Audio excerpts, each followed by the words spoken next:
warahmatullahi wabarakatuh. Yang jawabnya semangat, utangnya lunas. Assalamualaikum warahmatullahi wabarakatuh.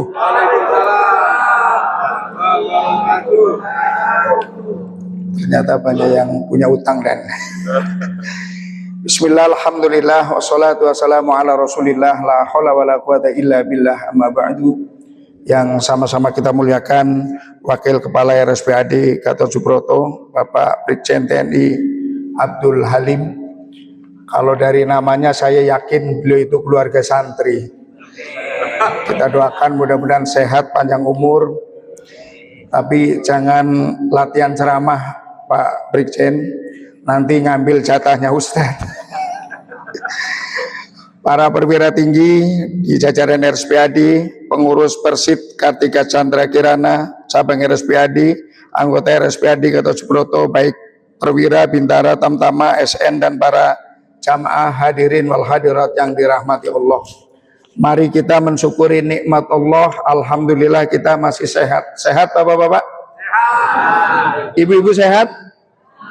Kita baru akan mensyukuri nikmat sehat kalau kita merenungkan betapa banyaknya orang yang sedang berbaring di rumah sakit. Tugas di RSPAD kok nggak mensyukuri nikmat sehat? Terlalu. Karena tiap hari lihat orang sakit. Kita baru akan mensyukuri nikmat panjang umur kalau kita takziah. Betapa banyaknya orang yang lebih hebat daripada kita telah meninggal dunia.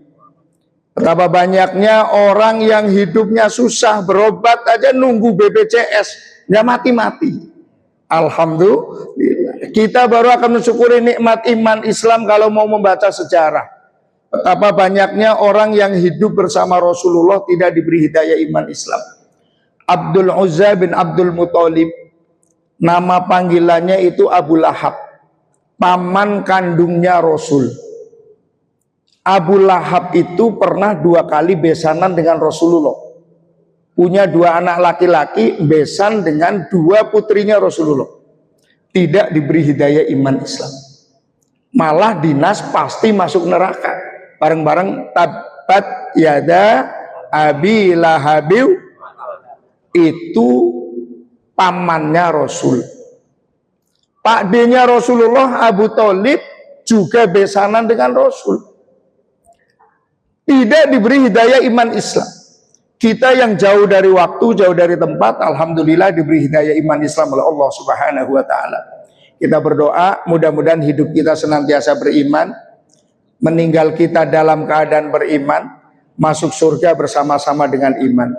Mari kita syukuri kita sebagai umatnya Rasulullah dengan membaca sholawat. Sholatullah Allah ala toha la salatullah salamullah ala yasin habibillah tawassalna bismillah wabil hadi rasulillah wa kulli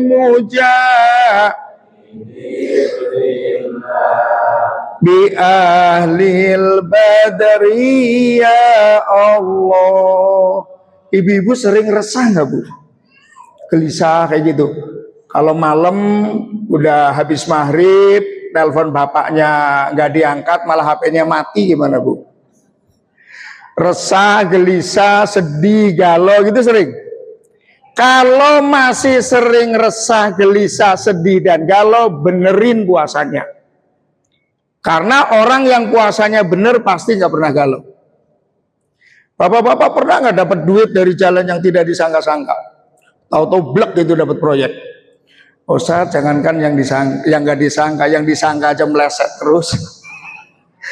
Kalau jarang dapat rezeki dari jalan yang tidak disangka, berarti perlu diperbaiki puasanya.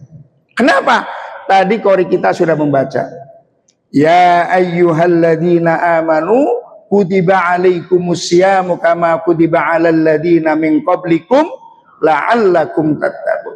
Kita diwajibkan puasa agar meningkat. Tadi Pak Waka sudah menceritakan agar kita meningkat menjadi orang yang bertakwa. Kalau puasa kita benar, pasti kita menjadi orang yang bertakwa. Kalau kita sudah jadi orang bertakwa, pasti jaminan kita, hati kita selalu tenang, selalu senyum, sumringah, bunga, nggak suntuk. Apa jaminannya? Wa may yattaqillaha yaj'al lahu mahraja wa yarzuqhu min haitsu la yahtasib. Kalau puasa kita benar, kita menjadi orang yang bertakwa. Kalau kita bertakwa, satu, yaj'al lahu mahraja. Setiap permasalahan batiniahnya Allah akan memberikan solusi. Jadi orang bertakwa itu nggak pernah resah, karena permasalahan batinnya Allah memberikan solusi. Makanya nggak ada orang yang bertakwa itu bunuh diri. Kalau ada orang bunuh diri, depresi, stres, masuk rumah sakit jiwa, pasti orang itu nggak bertakwa. Setiap permasalahan kita akan diselesaikan oleh Allah Subhanahu wa Ta'ala karena kita bertakwa. Yang kedua yang dijanjikan oleh Allah bukan cuma itu.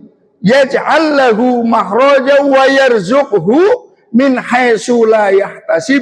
Allah akan memberikan rizki dari jalan yang tidak disangka-sangka. Yang biasanya suaminya ngasihnya 10 juta, nanti habis lebaran langsung dapat 20 juta. Kenapa? Sama THR. Ini kan bukti orang yang bertakwa itu dikasih rezeki dari jalan yang tidak disangka. Apalagi kita, Pak. Bapak-bapak ASN, ada pejabat, saya mama dosen, anak kecil aja, anak kecil, gara-gara berkahnya Ramadan dapat duit. Gak ada satu orang pun di Indonesia ya khususnya yang saya tahu, pada saat lebaran gak punya duit. Makanya seneng itu yang masih punya anak kecil. Mulailah anak kita itu terkena investasi bodong. Karena anaknya disangonin sama mbahnya, diambil sama ibunya, ngomongnya disimpan tapi gak pernah dipulangin itu. Anak kita sudah terkena investasi bodong sejak kecil. Bapak Ibu yang dirahmati Allah, yang penting puasanya benar. Rasulullah mengajarkan doa kepada kita 2 bulan loh. Ancang-ancang kepengen Ramadan. Allahumma, ya bareng-bareng. Allahumma barik lana fi Rajaba wa Sya'bana wa ballighna Ramadan. Kalau di pesantren itu ada lagunya.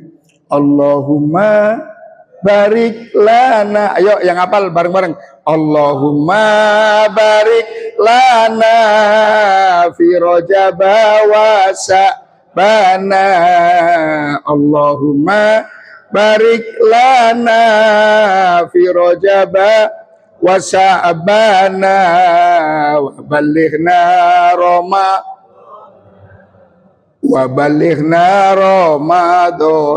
Ya Allah, berilah kami keberkahan di bulan Rajab, sudah lewat.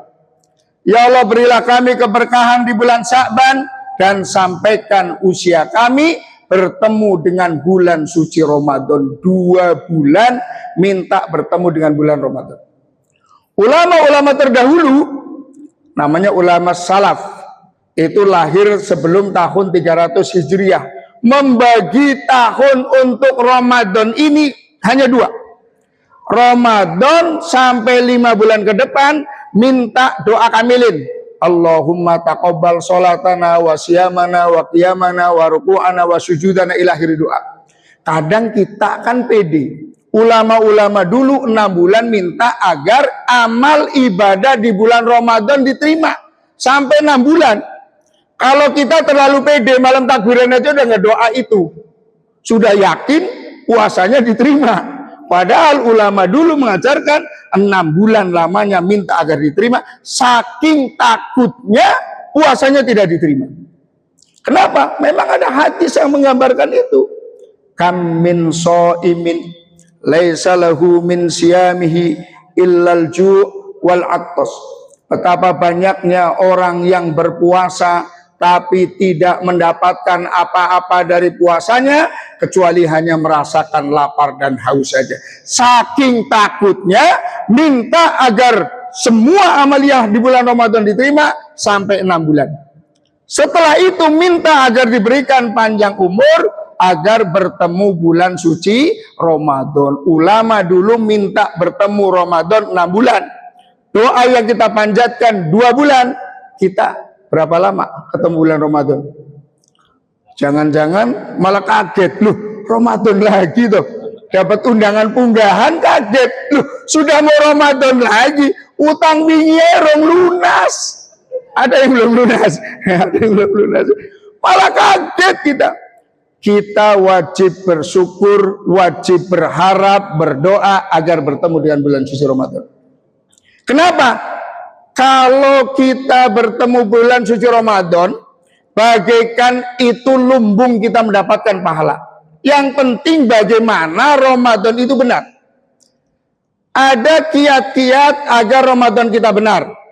Ramadan kita sukses. Yang pertama, tanamkan niat yang baik. Niat itu adanya di dalam hati. Maka judul pada siang hari ini adalah sucikan hati. Kita harus hati-hati dengan hati. Jangan main, apalagi makan, cepet. Konseptor kita hati. Ala inna fil jasadi mudghah. Idza soluhatil jasad wa idza fasadatil jasad ala wahya al-qalbu. Ingat manusia, di dalam diri kalian ada segumpal darah. Kalau segumpal darah itu baik, semua organ tubuh kalian akan melakukan hal-hal yang baik. Kalau segumpal darah itu rusak, semua organ tubuh kalian akan melakukan hal-hal yang rusak. Lirikan mata kita karena hati. Langkah kaki kita karena hati. Gerakan lisan kita karena hati. Semuanya diatur oleh konseptor namanya hati. Kalau hati kita rusak, pasti akan melakukan hal-hal yang rusak. Kalau hati kita baik, pasti akan melakukan hal-hal yang baik.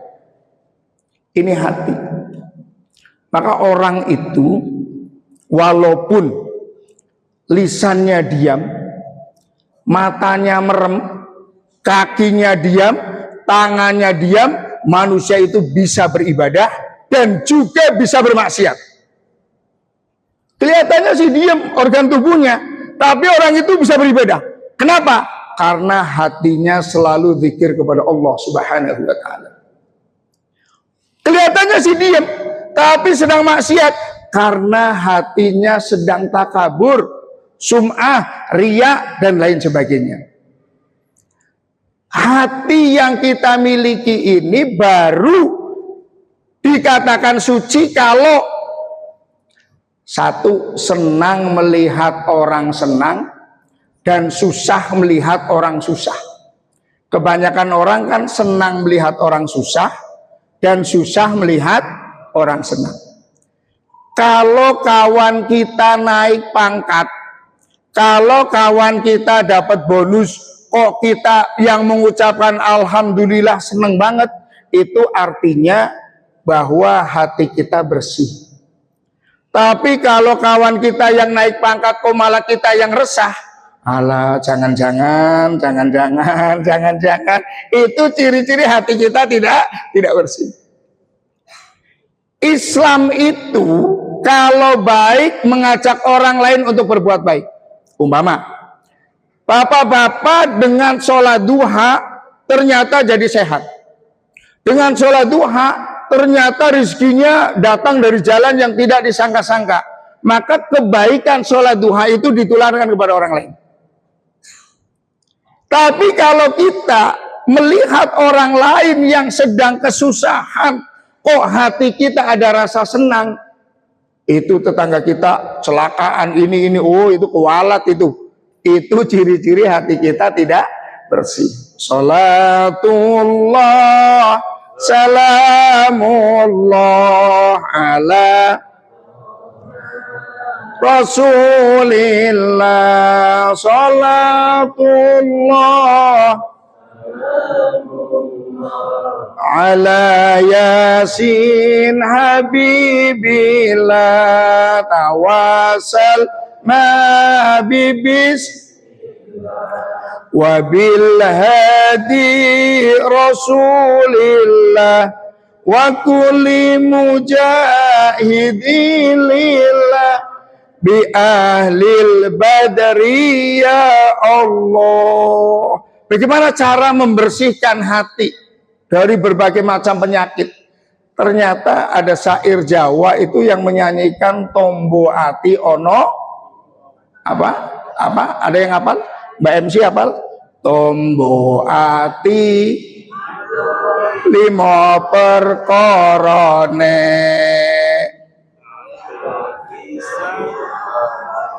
Quran. Yang pertama, hati kita akan bersih kalau kita rajin membaca Al-Quran. Ternyata 5 tombo hati itu adanya di Ramadan. Syahrul Ramadan alladzi unzila fihi al-Quran. Bulan Ramadan itu bulannya Al-Quran. Maka di dalam bulan Ramadan tekadkan dalam hati untuk menghatamkan Al-Quran. 1 hari 1 juz, 1 juz, 1 juz. Ya, kalau orang RSPAD mah 1 hari jangankan 1 juz. Biasanya 2 juz Pak Ustadz. Buka juz melon, sahur, juz mangga, itu juz itu. Kalau kita rajin habis sholat 2 halaman, pasti hatam 1 juz 1 harinya. Asal kita rajin aja. Habis sholat 2 halaman, habis sholat 2 halaman, habis sholat 2 halaman. Habis tuh 1 hari 1 juz. Kenapa? Bulan Ramadan itu bulannya Al-Quran. Iqra'ul Quran fa innahu ya'ti yaumal qiyamah syafi'an li ashabihi. Bacalah Al-Quran, karena Al-Quran nanti akan datang di hari kiamat memberikan pertolongan kepada orang yang biasa membaca Al-Quran.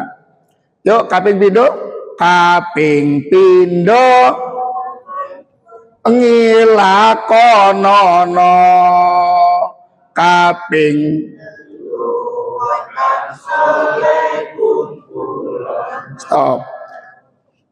Pak Alim, Pak Abdul Halim apal atau Jawa nggak Pak? Kudus Jawi paham lah ya. Yang nomor 2, sholat wengi lakonono, melakukan qiyamul lail. Yang pasti kita rajin itu sholat taraweh, walaupun di hari-hari pertama saja. Hari pertama sampai full penuh. Saya sebelum COVID itu kayaknya terawehan ngisi di sini nih. Habis COVID sampai ke sini nggak diundang lagi nih. Sampai full, sampai betapa banyaknya orang pengurus masjid, ketua DKM sampai bikin teratak tenda di depan masjid karena jamaahnya membludak. Ternyata umat Islam gak konsisten, karena memang puasa ibadah paling lama. Sholat 5 menit selesai itu. Sholat taraweh aja kita milih satu yang 8 rakaat. Yang kedua nyari yang paling cepat. Pak Ustadz kok sholatnya lama banget? Coba aja di sini sholat taraweh 1 juz. Saya yakin malam kedua udah kosong. Sholat 5 menit, 10 menit selesai. Bayar zakat, kumpulin orang bagi 1 jam selesai. Haji itu cuma 4 hari. Tanggal 9, 10, 11, 12 sudah ulang dipanggil Pak Haji, Bu Haji. Tapi Ramadan 1 bulan penuh. Bukan cuma butuh fisik, tapi butuh mental. Maka kita saksikan sholat tarawih di masjid-masjid setiap tahunnya pasti mengalami kemajuan. Softnya malam pertama penuh, malam kedua mudah mulai kurang, 1 sampai malam terakhir tinggal imam sama bilalnya saja. Saya tanya ke sini umpama ke masjid, Ustaz, Kok dikit jamaahnya? Lagi pulang kampung. Saya pulang kampung ke Cilacap, ternyata ya kosong juga. Ini sholat raweh yang bisa menghapus dosa kita. Yuk ikuti saya. Bismillahirrahmanirrahim. Man qoma Ramadana imanan wahtisaban ghufira lahu ma taqaddama min dambi. Siapa orangnya yang sholat malam, qiyam Ramadan, sholat raweh karena iman dan mengharapkan ridho Allah, maka Allah akan ampuni dosa-dosa yang telah lalu. Walaupun hukumnya sunnah, tapi usahakan kita lakukan. Kenapa? Karena tidak ada sholat raweh di luar Ramadan. Ada Pak Dedi yang menjadi lantaran saya kesini, pernah tidak sholat raweh satu malam, umpama ini. Malam takbiran kok sholat raweh. Pak, kok sholat raweh? Banyak banget. Iya, kemarin ada yang kosong satu kali, saya nggak sholat raweh. Dipegang batuknya sama ketua DKM. Oh, rodo anget batuk. Pantesan malam takbiran sholat raweh. Tidak ada sholat raweh di luar Ramadan. Walaupun ini sunnah, usahakan wong adanya di malam Ramadan toh. Nggak usah ngeributin 8 rakaat atau 20 rakaat. Ada masjid ribut. Pengurusnya sebagian minta 8 rakaat, sebagian minta 20 rakaat. Sampailah berantem. Ada preman nanya, kenapa tuh berantem? Itu sebagian minta 8, sebagian minta 20. Kata preman, untung saya nggak sholat. Ya nggak sholat malah untung. Artinya, monggo disiasati. Yang mau 8 silahkan. Yang 20 minggir dulu. 8 dengan witir selesai pulang. Yang 20 lanjutkan. Di Madinah pernah sholat raweh itu 36 rakaat. Di Madinah itu. Imam Malik sholat rawehnya 100 rakaat. Imam Malik. Alhamdulillah di Jakarta mayoritas 100 rakaat. Diskon 92%. Itu pun masih nyari mana yang imamnya kuliah kulhu tok. Udah 8 rakaat, nyarinya mana yang paling cepetin. Ini apa? Sholat malam lakonono, ada di bulan Ramadan pasti orang lebih banyak melakukan sholat malam. Yang ketiga, wong kang soleh kumpulono, ketemunya kita yang banyak silaturahim itu di Ramadan. Ada buka bersama, ada traweh, ada sholat tadi udah disampaikan sama Pak Waka, sholatnya dianjurkan ke masjid. Kayaknya kalau nggak di Ramadan ya nggak dianjurkan seperti itu, Pak. Artinya media ketemu di masjid ini insya Allah ketemunya orang-orang yang soleh. Insya Allah. Terus Bu, kaping pate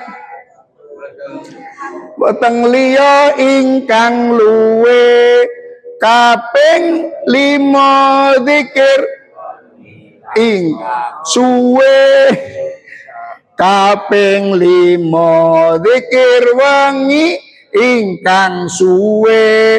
Yang nomor 4 wetengiro ingkang luwe. Maksudnya apa? Kita puasa. Di dalam Ramadan kita wajib puasa. Kecuali ini yang kritis nih, kalau musafir.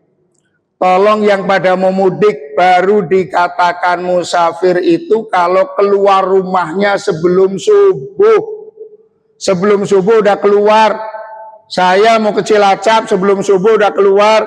Di Cakung sudah lapar karena macetnya luar biasa. Boleh buka.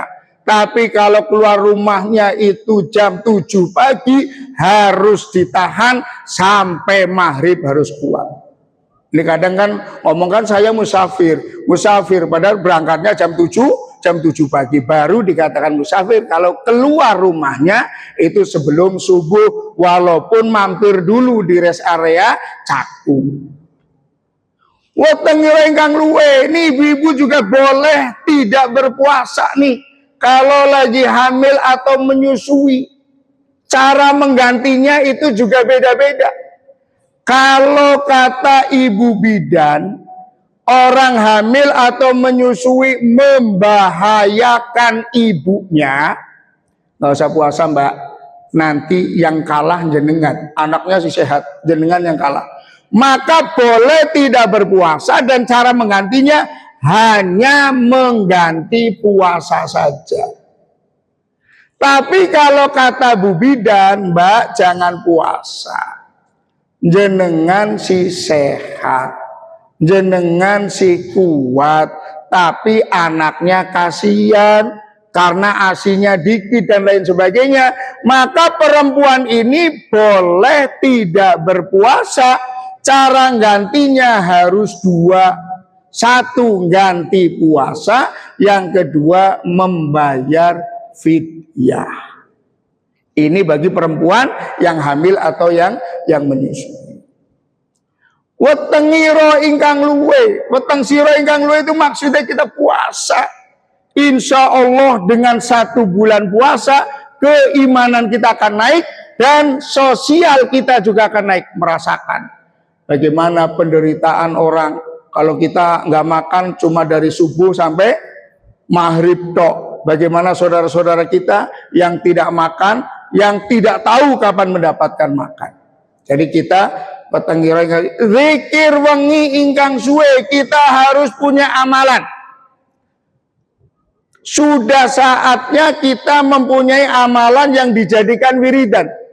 Ahabbul a'mali ilallah atwamuha wa in qalla. Allah lebih suka terhadap perbuatan kita yang dilakukan secara istiqomah terus-menerus, walaupun perbuatan itu sedikit. Tapi istiqomah susah.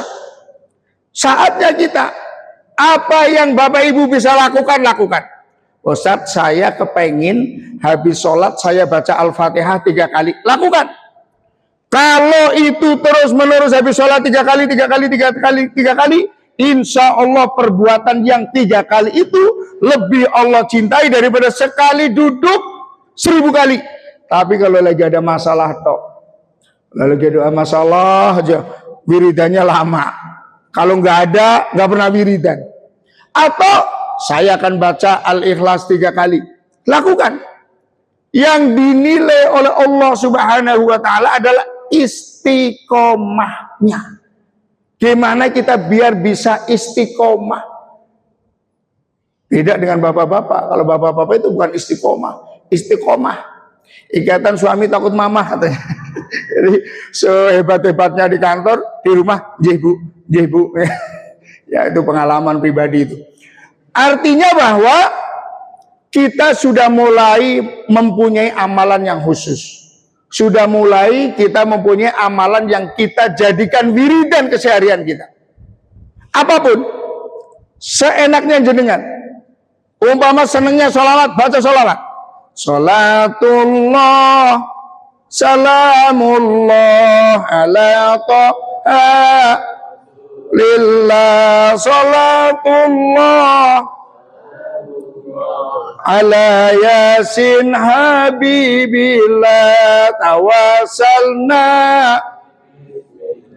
wa bil hadi rasulillah wa kulli mujah bi ahlil badri ya Allah. Atau sholawat yang paling pendek, sholawat Jibril, sallallahu ala Muhammad. Coba bareng-bareng, sallallahu ala Muhammad, sallallahu ala Muhammad, ya Rabbi sholli wa sallim, sallallahu ala Muhammad, sallallahu ala Muhammad. Itu sholawat yang paling pendek. Tapi jangan ditambah-tambahin. Kadang kalau lagi kendurian, sallallahu ala Muhammad, sallallahu ala Muhammad, dari belakang berkatnya sedikit amat, yang banyak buat Pak Ustadz. Itu sholawat yang paling pendek kita rutinkan. Kalau saya mendapatkan amalan itu dan saya sampaikan ke santri-santri saya, setiap malam pokoknya 400 kali, gak nyampe 10 menit. Sallallahu alaihi Muhammad, sallallahu alaihi Muhammad, sallallahu alaihi Muhammad, sallallahu alaihi Muhammad. Man shalla alayya sholatan sallallahu alaihi biha asran.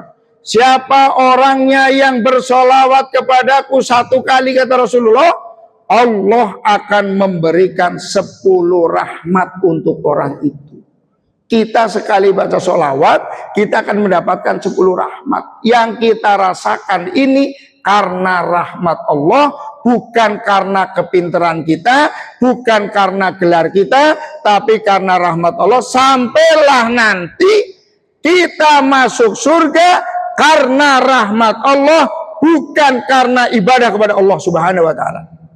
Kenapa? Kita bisa ibadah juga karena rahmat Allah. Betapa banyaknya orang yang susah ibadah.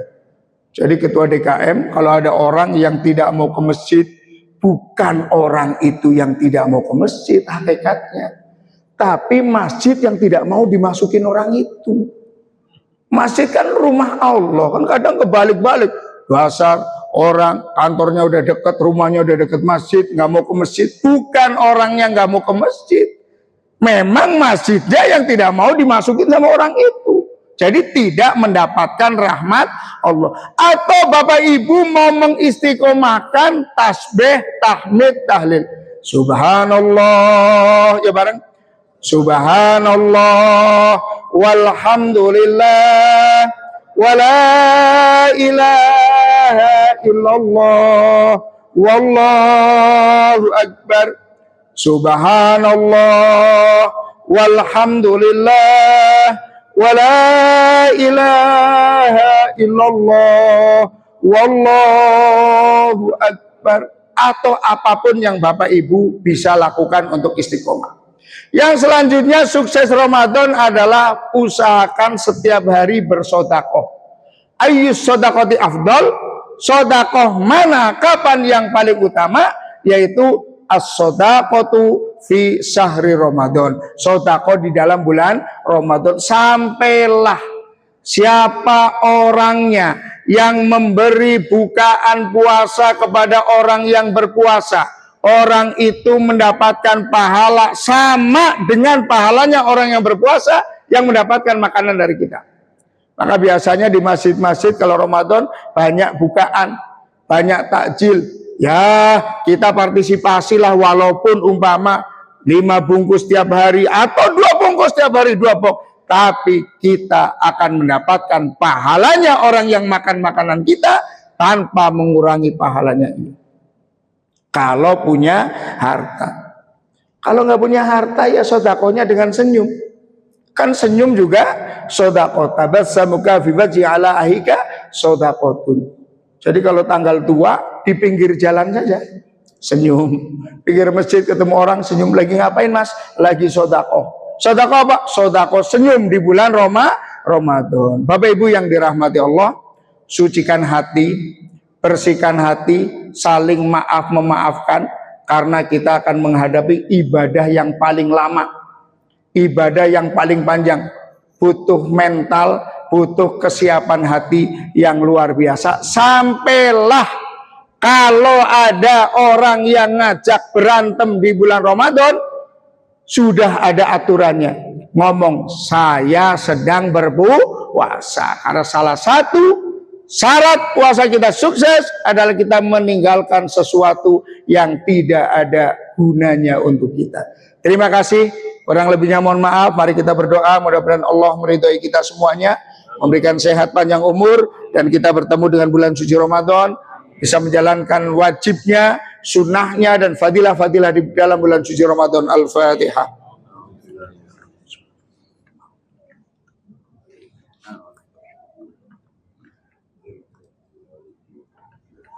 Bismillahirrahmanirrahim. Hamdan syakirin, hamdan na'imin, hamdan yuafi ni'amah wa yukafi'u mazidah. Ya Rabbana lakal hamdu kama yanbaghi li jalalika wa 'azimi sultanika. Allahumma shalli wa sallim wa barik ala sayyidina Muhammad wa ala ali sayyidina Muhammad. Ya Ghaffar, ya Ghaffar, ya Ghaffar. Allahumma ighfir lana wa li walidina warhamhum kama rabbayana shighara. Allahumma inna nas'aluka al-huda wa tuqa wal 'afafa wal ghina. Allahumma inna nas'aluka salamatan fid din wa afiyatan fil jasadi wa ziyadatan fil ilmi wa barakatan fil rizqi taubatan qoblal maut wa rahmatan indal maut wa maghfiratan ba'dal maut. Allahumma hawin alaina fi syakaratil maut wa najatan minan nari wal afwa indal hisab. Allahumma barik lana fi sya'bana wa ballighna ramadan wa ballighna ramadan wa ballighna ramadan. Rabbana atina fid dunya hasanah wa fil akhirati hasanah wa qina adzabannar. Subhana rabbika rabbil izzati amma yasifun, salamun alal mursalin walhamdulillahi rabbil alamin. Terima kasih, kurang lebihnya mohon maaf. Wallahul muwaffiq ila aqwamit thoriq. Wassalamualaikum warahmatullahi wabarakatuh.